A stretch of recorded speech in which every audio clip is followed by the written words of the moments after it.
Hello everyone and welcome back to our channel. In today's tutorial, I'm going to show you how to use your credits on Temu.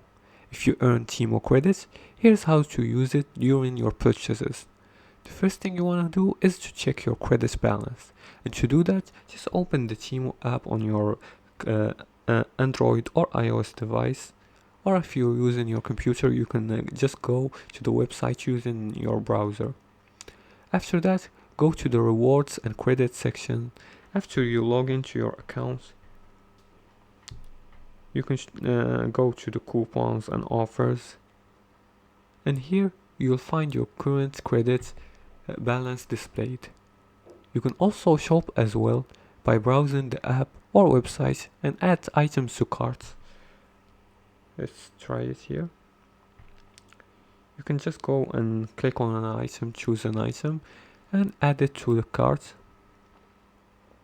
And Temu credits can typically be applied to any purchase unless otherwise specified.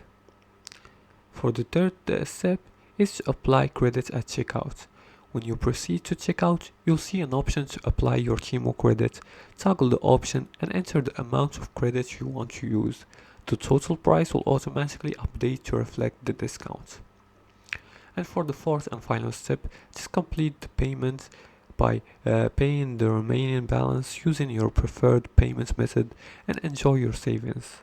For additional tips, read the terms of your Temu credits, as some credits may have expiration dates or minimum purchase requirements, and combine Temu credits with other discounts or coupons to maximize your savings. And that's it. That's how you use your Temu credits. If you like this video and found it helpful, please like and subscribe, and feel free to leave a comment below the video if you have further more questions about this topic. Thanks for watching, and see you again in the next tutorial.